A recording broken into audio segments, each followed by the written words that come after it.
Hello friends, আশা করি আপনারা সবাই খুব ভালো আছেন।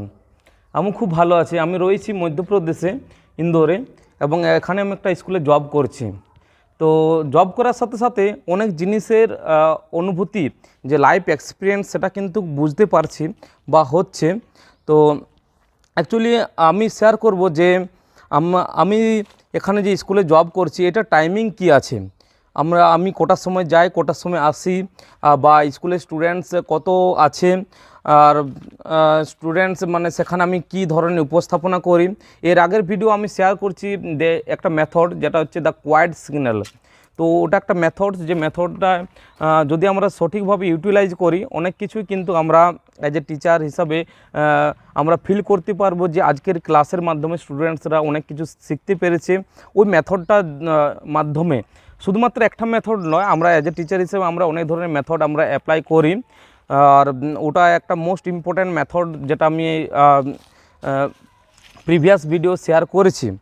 তো এখানে আমি একটা স্কুলে জব করছি, এবং আমার টাইমিং হচ্ছে আমি সকাল 10টার সময় যাই, এবং আমি 5টার সময় মানে 4টার সময় আমাদের স্কুল ছুটি হয়ে যায়, মানে লিভ হয়ে যায়, এবং 1 ঘন্টা দেওয়া হয় স্কুল থেকে, যেখানে হয়তো আমরা প্রিপারেশন বা আমরা লেসন প্ল্যান বানাই, যে আমরা নেক্সট ক্লাসে আমরা কিভাবে পড়াবো, আমাদের ক্লাসটা কিভাবে বেটার হবে, সেই সম্পর্কে আমরা 1 ঘন্টা আমরা টাইম আমরা পাই, এবং আমরা প্রিপারেশন নিই সেই 1 ঘন্টায়। তো আমাদের স্কুল টাইমিং হচ্ছে এখানে 10টার থেকে 4টা, এবং 4টার পর আমরা 1 ঘন্টা আমরা থাকি। ওটা আমাদের প্রিপারেশন টাইমের জন্য, প্রিপারেশন ফেজ উইকেন্ডসে। তো 10টা থেকে 5টা, তো বাড়ি আসতে আমাদের 10টা থেকে 5টা হয়ে যায়। এবং এখানকার মানে আমি যে স্কুলে জব করছি, সেই স্কুলে মানে স্টুডেন্টসের সংখ্যা হচ্ছে প্রায় 600+, মানে 600-এর অধিক স্টুডেন্টস আছে। এবং স্কুলটা নার্সারি থেকে এখন 10th পর্যন্ত আছে, নার্সারি থেকে 10th পর্যন্ত আছে, এবং 600+ স্টুডেন্টস আছে। এবং অনেক ধরনের কিন্তু এখানে অভিজ্ঞতা বুঝতে পারছি, যে বাচ্চাদেরকে যখন পড়ায় তার যে একটা মজা বা তার যে একটা অনুভূতি, সেই অনুভূতিটি কিন্তু অন্য প্রফেশনে পাওয়া যায় না। মানে অনেক প্রফেশন হয়তো নিজের থেকে আমরা বেছে নিই যখন আমরা ছোট থাকি, বা আমাদের টাইমিংয়ের সাথে সাথে, আমাদের আন্ডারস্ট্যান্ডিংয়ের সাথে সাথে আমরা কিন্তু প্রফেশন আমরা অনেক সময় আমরা পেয়ে যাই আমাদের মনের মতন প্রফেশন। বা অনেক সময় হতে পারে যে প্রফেশনটা আমরা চাই, সেই প্রফেশনটা না হয়ে অন্য প্রফেশনে আমরা চলে যেতে হয় বা হয়ে যায়।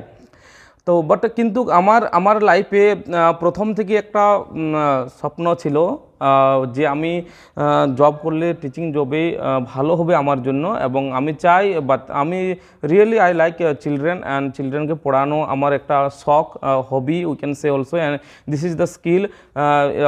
Teaching also we can say it is also skill. এবং এটা আমি একটা এই স্কিলটা আমি ডেভেলপ করেছি। আর এখনকার দিনে একটা কথা, যদি বাস্তবের কথায় বলা হয়, আগের টাইমে কি হতো, আগে প্রায় 10 ইয়ার্স ব্যাকের কথায় যদি আমরা বলি, খুব একটা লং টাইমের না, 10 ইয়ার্স ব্যাকের যদি আমরা কথা বলি, তো সেই টাইমে কিন্তু অ্যাজ এ স্টুডেন্টস যখন আমি যখন স্টুডেন্ট হিসাবে পড়তাম, তখন কিন্তু টিচারের প্রতি যে একটা শ্রদ্ধা বা রেসপেক্ট, ভক্তি, সেটা কিন্তু অনেকটা বেটার ছিল।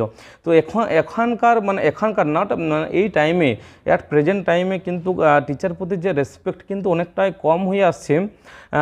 এটা একটা আমার ব্যক্তিগত অনুভূতি, মানে অন্যান্য ক্ষেত্রে, অন্যান্য টিচারের ক্ষেত্রে বা অন্যান্য পিপলের ক্ষেত্রে অনেকটা ডিফারেন্ট। বাট অ্যাকচুয়ালি আমি দেখছি প্রায় এখানকার না, মধ্যপ্রদেশ না, all over India, even world we can say also, that মানে টিচারের প্রতি যে একটা রেসপেক্ট, সে জায়গাটা কিন্তু একটু একটু করে ধীরে মানে কম হয়ে আসছে। বাট অন্যান্য ক্ষেত্রেও কিন্তু এটা বাড়ছে, এমন নয় যে বাড়ছে না, বাড়ছে, বাট কিন্তু অনেকটা কমে আসছে। এবং তার কারণ কিন্তু অনেকগুলো কারণ রয়েছে, যে কারণগুলো কিন্তু আমরা নিজেরাও বুঝতে পারছি। আর টিচার প্রতি রেসপেক্ট যদি বলা হয় বা ভালোবাসা, সেটা কিন্তু যদি আমরা মানে অনেকে আছি আমরা যারা ভালোভাবে যদি আমরা পড়াই, ঠিক আছে, যেমন আমাকে একটা টিচার বলতেছিল, আমরা অ্যাকচুয়ালি আলোচনা করতেছিলাম এখনকার কারেন্ট সিচুয়েশানে, যে টিচিংয়ের জবের যে টিচার এর পজিশন, সেই পজিশনটা কেমন ধরনের। তো অ্যাকচুয়ালি আমরা we are talking about and discussing about the teaching job as a teacher. তো তখন আমরা আলোচনা করতে করতে আমরা একটা মূল্যায়নে গিয়েছিলাম, ইভালুয়েশনে, দ্যাট মানে আমরা যখন টিচিং জব করছি এটা আমরা বুঝতে পারছি যে এটা আমরা দিন দিন মানে অনেকটা টিচার প্রতি যে রেসপেক্ট কমে আসছে, কিন্তু অনেক টিচার আবার রেসপেক্ট কিন্তু স্টুডেন্টসরাও দিচ্ছে, এমন নয় যে দিচ্ছে না। তারা কিন্তু যখন স্কুল থেকে লিভ মানে ছেড়ে চলে যাচ্ছে, তার একটা রিটায়ার টাইম হয়ে যাচ্ছে, তখন তার প্রতি যে শ্রদ্ধা রেসপেক্ট সেটা কিন্তু অনেক ছাত্র আছে যারা কিন্তু খুব সিরিয়াসভাবে নেই। তো আমাদের টিচিং স্কিলে এটা কিন্তু একটা খুবই মানে ইম্পর্ট্যান্ট দিক আমাদের রাখতে হবে, যে দিকটা কিন্তু স্টুডেন্টসরা বেশি লাইক করবে। যেমন আমরা অ্যাজ এ টিচার হিসেবে শুধু পড়ানোটাই আমাদের কাজ নয়, মানে আমরা স্যালারি পাচ্ছি, আমরা যাচ্ছি স্কুলে, আমরা পড়াচ্ছি, আমরা বাড়ি ফিরে আসছি, আমাদের duty we are following means ওবেইং our duty, means এটা আমাদের কল টিচার্স নয়, আমাদের এটা আমরা টিচার্স বলতে পারি না যে টিচার্স মানে এটা আমরা পড়ানোই শুধু কাজ, এটা না। টিচার্স মানে এটাই যে ওদের ব্যক্তিগত লাইফেও কিন্তু আমাদের ইন্টারফেয়ার কিছুটা করা দরকার আছে, যে তারা 10th-12th বাদে কী প্রফেশনে তারা যেতে চায়, how to become a means any other প্রফেশনে, মানে কী প্রফেশনে তারা যেতে চায়, বা তাদের ব্যক্তিগত লাইফে তারা কি শখ রাখে, কী ধরনের তারা হবিজ পছন্দ করে, সেটা কিন্তু যদি আমরা অ্যাজ এ টিচার হিসাবে আমরা কিন্তু একটু দেখি, তাহলে আশা করি যে ওরা কিন্তু অনেক ইন্টারেস্ট পাবে। এবং টিচার এবং স্টুডেন্টসের যে সম্পর্ক সেটা কিন্তু বন্ধুর মতো রাখতে হবে, তাহলে কিন্তু অবশ্যই একটা ডিস্টেন্সও রাখতে হবে, না হলে মানে ফ্রেন্ডস অবশ্যই যে কথাগুলো হয়তো শেয়ার করবে অ্যাজ এ স্টুডেন্টস, যখন হয়তো সে হয়তো তার বাবা মাকে শেয়ার করতে পারবে না, কিন্তু টিচার হিসেবে শেয়ার করবে। তো অনেকে আছে যে স্টুডেন্টসগুলো আমাকে এখনও শেয়ার করে যে তাদের কিছু মানে প্রবলেম হলে এখানে স্টুডেন্টসগুলো আমাকে শেয়ার করে, এবং আমি তাদেরকে সঠিক পরামর্শ দিই, সঠিক গাইড করি, যতটা পারি আমি সঠিক তাদেরকে গাইড করি যে কিভাবে আমরা আমাদের লাইফে যে আগামী দিনগুলো কিভাবে বেটার করব। তো এই সম্পর্কে আমি তাদেরকে সঠিক পরামর্শ দিই। তো যেটা আমি বলতেছিলাম যে এখনকার দিনে যে রেসপেক্ট সেটা কিন্তু অনেক জায়গায় কমে আসছে যে টিচিং ফিল্ডে, আবার বাড়ছেও। তার কারণ হচ্ছে আমি একটা ইভ্যালুয়েশন করে বুঝতে পেরেছি, মানে উইথ দ্য টিচার, মানে আমরা ইভ্যালুয়েশন করে যে জিনিসটা আমরা বুঝতে পেরেছি সেটা হচ্ছে যে আমাদের পড়ার যে টেকনিক্স, সেই টেকনিক্সটা কিন্তু মানে ইনক্রিজ বা আমাদের স্ট্যান্ডার্ড একটু করতে হবে বর্তমান দিনে। মানে এমন নয় যে আমরা গেলাম, পড়িয়ে দিয়ে চলে এলাম, চেয়ারে বসে বসে পড়ালাম, সেটা কিন্তু এখনকার দিনে আর করলে হয়তো চলবে না। এখনকার দিনে কিন্তু একটু স্মার্ট ওই টিচিং করতে, smart as a smart teacher, মানে স্মার্ট টিচার এ নয় যে আপনি আমি হয়তো মানে স্মার্ট ওই I look very smart and I wear very dressing shirt pants, okay, belt tie, these are the not showing the smart students means smart teacher এই যে সেন্সে কাজ করবে, সেন্সে টিচিং করবে, ঠিক আছে। যেমন তার কাছে অনেক ধরনের মেথডস থাকবে, এবং তার কথার যে যিনি মানে কথা বলছেন, মানে ডেলিভারি করছেন স্পিচটা, সেই স্পিচটা কিন্তু খুব মোটিভেটেড স্পিচ হয়, যাতে স্পিচ হয়। যেমন কোনো একটা লেসন পড়াচ্ছেন, suppose as a teacher maths teacher কেউ যদি পড়াচ্ছে, যেমন এডিশন পড়াচ্ছেন, ঠিক আছে, সেই এডিশন পড়াচ্ছেন বাচ্চাদেরকে, ক্লাস 4-5-এ বাচ্চাদেরকে এডিশন পড়াচ্ছেন। তো এডিশন পড়ানো তো হচ্ছে যেমন 2+2=4, ঠিক আছে, কিন্তু মানে ক্লাসটা পরে হয়তো 5 মিনিট তাদেরকে এডিশন মানে কি আমাদের অ্যাড করা, ঠিক আছে। এডিশন তো আমরা ম্যাথসে করছি, কিন্তু তার পাশাপাশি আমাদের যে পজিটিভ চিন্তাভাবনা, সেই পজিটিভ চিন্তাভাবনা যাতে অ্যাড হয় পার ডে।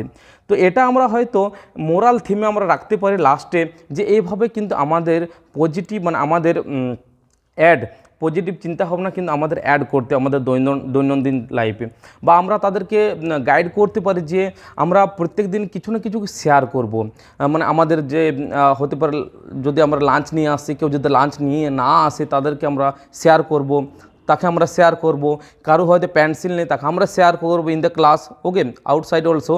তো এইভাবে যদি আমরা টিচিংটাকে খুব বেটার বানাই, তো আশা করি যে টিচার মানে রেসপেক্ট সেটা কিন্তু অনেকটাই বেটার হবে, এবং অনেক জায়গায় বেটার হচ্ছে। আমিও চাইছি যে স্কুলে আমি জব করছি সেই স্কুলে ম্যানেজমেন্টের সাথে স্টুডেন্টদের সাথে এমন বিহেভ করছি যে বিহেভ কিন্তু তারা মনে রাখছে যে সত্যি টিচার খুব সুন্দর, এবং তার মধ্যে অনেক কোয়ালিটি আছে, মোটিভেট করার একটা মানে একটা কোয়ালিটি আছে, মোটিভেট করার একটা সামর্থ্য আছে। তো আশা করি এই যে কতগুলো টপিক আমি কথার মাধ্যমে বললাম, এগুলো যদি আমরা যারাই হয়তো মানে ভিডিওটা দেখছি, তো এজ এ টিচার হিসেবে আমরা, বা এজ এ টিচার না, এজ এ মানে গাইডার হিসেবে আমরা হয়তো বাচ্চাদেরকে আমরা যখন সঠিক গাইড করব তখন কিন্তু অনেকটাই বেনিফিট পাবে তারা, এবং তারা এজ এ ফ্রেন্ড হিসাবে আমাদের সাথে মিশবে, জানতে পারবে, এবং তারা কিন্তু খোলামেলাভাবে ওপেনলি তারা কিন্তু বলতে পারবে। তো এটাই ছিল। আর আমি লাস্ট এটাই কোথায় চাইছি, এটাই বলতে চাইছি যে as a teacher and student যে সম্পর্কটা, সেটা should be as a friend, not like any other means way, okay, as a friends, but friends will be there, but there will be distance, little distance. Thank you very much. Okay, all the best. Thank you very much.